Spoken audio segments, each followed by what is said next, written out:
Santosh Daunkar as a RTI activist. जी। संतोष जी, ये बताइए, अभी हाल ही में आपने नारायण राणे के ऊपर जो आरटीआई की, उसमें क्या खुलासा हुआ और उस आरटीआई के एवज में आप क्या कार्रवाई चाह रहे हैं? जी, नारायण राणे जी का जो बंगला है, आदिश बंगला जो जुहू तारा रोड पे है, जी। वो जब बंगले का हमने आरटीआई डाला तो उस आरटीआई के तहत हमने जो जानकारी पा गई थी 2016 में हमने आरटीआई डाले थे। आरटीआई के तहत जो जानकारी प्राप्त हुई उस जानकारी में उन्होंने स्पष्ट लिखा है कि सारी जानकारी मिलने के बाद, एक एक पेपर छानने के बाद जो मुद्दे निकल के सामने आए, जैसे कि सीआरजेड का उल्लंघन है क्योंकि जूही चौपाटी को लग के इनका बंगला है, दूसरा हाई टाइड लाइन है, तीसरा इन्होंने जो बिल्डिंग जो डेवलपमेंट की है उसमें जो 9 फ्लोर है, उस 9 फ्लोर के वहाँ पे वो जो पूरा लेआउट था 997 और सिटी नंबर 996, ये पूरे लेआउट पे जो आरजी था 586 स्क्वायर मीटर का जो आरजी है, जो आज वहाँ पे नहीं दिख रहा है। और उसके बाद उसके बाजू में जो सोबो होटल है, उस होटल को भी कमर्शियल एफएस है। यानी कि ये पूरा लेआउट देखिए, और लेआउट में वो उस वक्त का जो रूल था DCR 1991 का, जो खुद कह रहे कि हमने कोई काम इलीगल नहीं किया, लेकिन उनके जो आर्किटेक्ट थे जिन्होंने पूरी प्रस्तावना बीएमसी कमिश्नर या उस वक्त के जो बाबू लोग थे इमारत प्रस्ताव में जो अप्रूव करते हैं, जो आराखड़ा मंजूर करते हैं, उन्होंने ये सारी चीज़ें जो देखनी चाहिए थे, रूल्स देखने चाहिए थे, लेकिन एक मंत्री है, एक पॉलिटिशियंस है, तो कहीं ना कहीं उन पर शायद प्रेशर होगा। अभी मुझे ये तो नहीं पता, ये पार्ट तो इन्वेस्टिगेशन का है,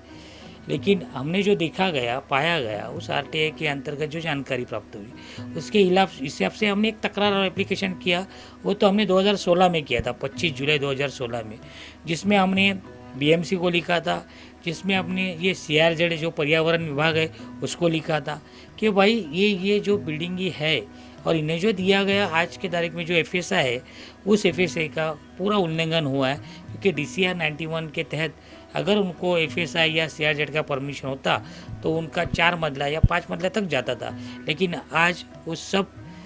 को मतलब पूरे लॉ को तोड़ के बनाया, इसलिए वो 9 फ्लोर तक गया हुआ है। और आज जब बीएमसी जो कार्रवाई कर रही है या दिखा रही है, उससे हम संतुष्ट भी नहीं है, क्योंकि बीएमसी ने सिर्फ जो बंगलो है उस बंगलों में क्या इलीगल है, चेंज ऑफ यूज़ क्या हुआ है, कहाँ पे गार्डन किया हुआ है, कहाँ पे रिफ्यूजी फ्लोर था, उस रिफ्यूजी फ्लोर को कैसे उन्होंने अंडर कवर किया है,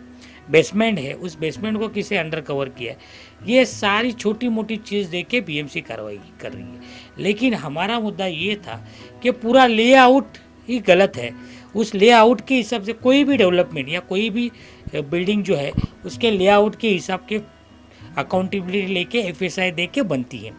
लेकिन इन्होंने पूरी अकाउंटेबिलिटी की नहीं थी। इन्होंने जो बिल्डिंग खड़ी की है वो पूरा नॉर्म्स और वायलेशन के खिलाफ है। सर, अभी आप इस पूरे मामले को लेकर कहाँ तक पहुँच चुके हो और क्या कार्रवाई चाह रहे हो? जी, मैंने आपको कहा कि बीएमसी इस मामले में तहकीकात कर रही है, जानकारी लेके हमारे कंप्लेंट के आधार पे उन्होंने जो कार्रवाई की कोशिश की, लेकिन उस कोशिश से हम खुश नहीं है, क्योंकि बीएमसी सिर्फ बंगले के अंदर की देख रहे हैं। बिल्डिंग बनाने के टाइम जो उनका जो प्रॉपर प्रपोज़ल था, उस प्रपोज़ल में किसे गड़बड़ी की, कैसी धांधलियाँ की, और जो बड़े बाबू है उन्हें कैसे वो मैटर दबा के किया, उसका सारी इंक्वायरी हम चाहते हैं। इसलिए हमने महापालिका आयुक्त जो कमिश्नर है चहल साहब, उनको हमने रिक्वेस्ट किया है, उनको वापस एक बार कंप्लेंट दी गई कि ये जो पूरा मामला है वो पूरी डीपी डिपार्टमेंट की धांधली है, उसमें आप बारकाई से देखें, उसमें ये पॉइंट पे उनका वायलेशंस हुआ है, और उसके जो भी जवाबदार व्यक्ति है, आज जो भी नारायण राणे का बंगला 9 माले का हुआ है, उसमें जो भी जवाबदार अधिकारी होंगे और उनके आर्किटेक्ट होंगे, उनके ऊपर तुरंत कानूनी कार्रवाई की जाए और तुरंत बंगला तोड़ दिया जाए। बिल्कुल। सर, आपने कई सारे बिल्डरों के भी आरटीआई डाली है, तो कौन ऐसे बड़े बिल्डर है जो आपको उजागर हुआ, आपके सामने हुआ, जिसने रूल्स का वायलेशन किया? जी, वैसे तो बहुत सारे तकरार जो हम लोग तकरार तभी करते हैं जब हमारे पास वहाँ के लोग जो होते हैं, जो पीड़ित लोग होते हैं, कि जो पीड़ित लोग अपने बिल्डरों के ना संतुष्ट होते हैं, जो पीड़ित लोग अपना न्याय मांगते हुए दर दर की ठोकरें खाते, एसआरए में जाते, बीएमसी में जाते, माड़ा में जाते और उनको जब न्याय नहीं मिलता है, ऐसे पीड़ित लोग जब हमारे पास आते हैं कि भाई दमनकर जी हमें मदद कीजिए, हमें बिल्डर भाड़ा नहीं दे रहा है या बिल्डर धांधली कर रहा है, हमें घर नहीं मिल रहा है और बीएमसी हमारी सुन नहीं रही है, प्राधिकरण हमारा सुन नहीं रहा है, ऐसे लोगों को जब वो हमारे परिचय में या हमें एक लेटर देते या हमारे पास शिकायत करते ऑफिशियली,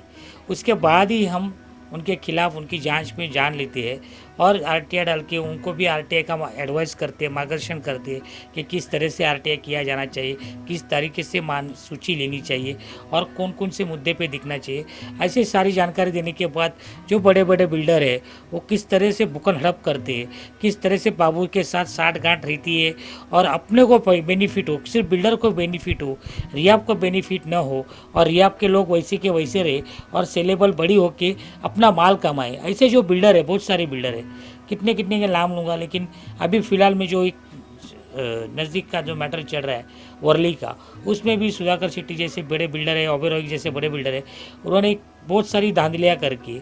एसआरए की जो बड़ी बड़ी स्कीम जो क्लस्टर में लेके उन्होंने आज भी वहाँ के लोग वंचित है घर से लेके। घर बने हुए हैं तो उस घर में पार्किंग नहीं है, घर बने हुए हैं, घर मिले हुए लेकिन उन्हें लिफ्ट की सुविधा नहीं है।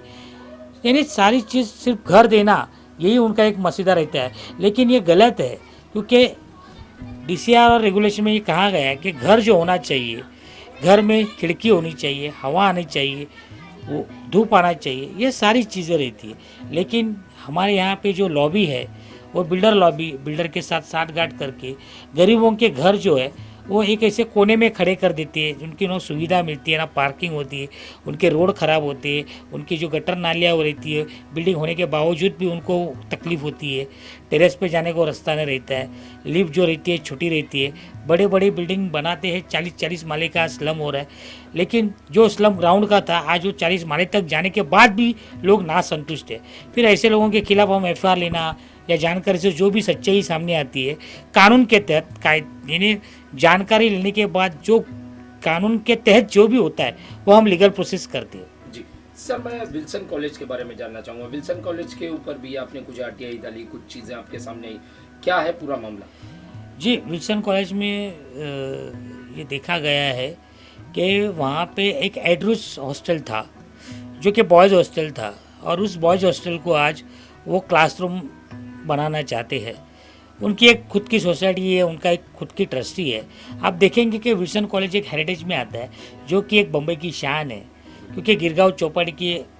बिग व्यू के ऊपर वो इमारत है। आज हमें भी विल्सन कॉलेज पे नाज है क्योंकि उनकी जो बिल्डिंग है, उनका जो स्ट्रक्चर है, आज आदमी वहाँ जाता है तो नाम से बोलता है कि ये मेरा कॉलेज है। यानी ऐसे सारे विल्सन कॉलेज का नाम होने के बावजूद उनकी जो ट्रस्टी है, जो जिन्होंने कानून के तहत कायदेशीर यानी बीएमसी के जो रूल्स है, गाइडलाइंस है प्रशासन के, वो फॉलोअप करने चाहिए थे, जो कर नहीं रहे और अपनी मनमानी करके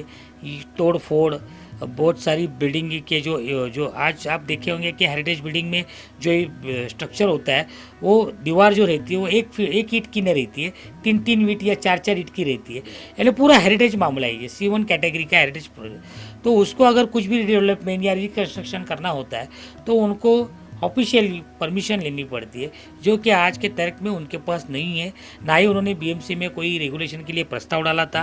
और इसी मुद्दे पे हमने जब कंप्लेंट की तो उनको स्टॉप वर्क मिला, बाद में स्पीकिंग ऑर्डर होना, इतने होने के बावजूद भी रात भर वो काम चलते हैं क्योंकि वो प्राइवेट है, उसके अंडर में आता है, क्योंकि कोई आम आदमी जाता नहीं है। कॉलेज ऑनलाइन चल रहा है तो पता नहीं चलता है कि कॉलेज के अंदर क्या हो रहा है, क्या नहीं हो रहा है। और इसके लिए अगर आज लोगों के हॉस्टल की ज़रूरत ही है, अगर हॉस्टल ना हो पाएगा तो बाहर के लोग कैसे आगे पढ़ सकते हैं। यानी हेरिटेज कॉलेज होने के बावजूद जो पब्लिक की जो सेवा है, जो स्टूडेंट लोग हैं, उनकी जो सुविधा है, उस पर कहीं ना कहीं वो आँच लाना चाहती है, क्योंकि पढ़ेंगे कहाँ, रहेंगे कहाँ। ये सारे के मुद्दे पर हमने कंप्लेंट डाली और उसके तहत उन्होंने एक्शन लिया हुआ है, स्पीकिंग ऑर्डर लिया हुआ है। लेकिन मैं वहीं इस एक्शन से ना संतुष्ट हूँ क्योंकि फिर भी वहाँ पे काम चालू है। तो मैंने आज भी एक कंप्लेंट डाला हुआ है कमिश्नर से लेके वार्ड ऑफिसर तक कि इनके ऊपर तुरंत MRTP के तहत FIR दर्ज होनी चाहिए। सर, मैं फिर से आखिरी बार नारायण राणे जी के बारे में जानना चाहूँगा। जैसे उनके बंगले के ऊपर आपने कार्रवाई की बात कही, हाई कोर्ट में, मुंबई हाई कोर्ट में मामला चला, अब सुप्रीम कोर्ट तक पहुंच गया है, तो क्या आपको लगता है कि लड़ाई लंबी खींचेगी? नहीं देखिए,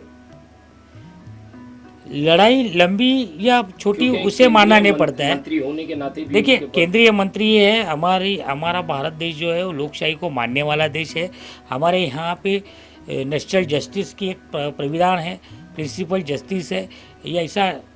कभी नहीं होता है, लेकिन इस मामले में आप देखा करेंगे कि 2016 की कंप्लेंट थी, तो इतनी देरी क्यों?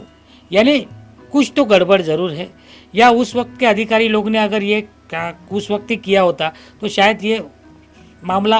तभी दफना दिया जाता था। लेकिन हमारे पास बाबू लोग के करप्शन की वजह से ये मामला तभी के तभी होता नहीं है, मामला बढ़ते गया और फिर यहाँ तक आगे तक आता है तो मामला उजाला होता है। ये अपनी किस्मत है कि हमारे इंडिया के बाबू लोग थोड़े खराब है। इंडिया का कानून बहुत ही अच्छा है, इंडिया के लोग बहुत अच्छे हैं, लेकिन बाबू लोग की थोड़ी सी लापरवाही और जो लोक प्रतिनिधि है जो चुन के आते हैं उनको भी देखना चाहिए कि हम एक लोक प्रतिनिधि है, अगर हम ही गलत करेंगे तो दुनिया क्या गलत करनी करेगी। यानी दूसरे की छोटी छोटी गलती दिखती है, गरीब झोपड़े पे बुलडोजर जल्दी चलता है, लेकिन अमेरिका जब वक्त आता है या बिल्डरों का जब वक्त आता है तब बुलडोजर किधर तो स्टॉप होता है। इसका कारण है बाबूगिरी।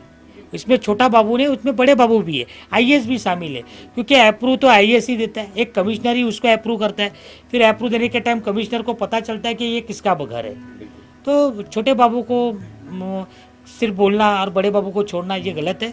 लोकशाही है, लोकशाही है, लोकशाही में नारायण राणे जी को भी हक है अपनी बात रखना। लेकिन आप देखा जाएंगे कि हमने भी मेरिट पे काम किया हुआ है, इसके लिए हम जो बता रहे हैं, कानून जो बता रहा है, कानून को तो मानना ही पड़ेगा, चाहे हाई कोर्ट हो चाहे सुप्रीम कोर्ट हो। कानून की, कागज़ की बात, मेरिट की बात हर आदमी करता है, और हमें ये खुशी है कि हमारा न्यायालय या हाई कोर्ट हो या सुप्रीम कोर्ट हो या कोई भी कोर्ट हो, आज कोर्ट और न्याय है, इसलिए हम जैसे को न्याय मिल रहा है। हमारे यहाँ भी कितना भी बड़ा बाबू हो, आप देखिए कि केरल में एक बिल्डिंग बनी थी, सुप्रीम कोर्ट ने ऑर्डर दिया कि उस वक्त जो बिल्डिंग बनी थी उस वक्त कानून क्या कहता है, तो उस वक्त कानून कहता था कि इतनी बड़ी हाइट उनको अलाउड नहीं थी, तो तोड़नी पड़ी।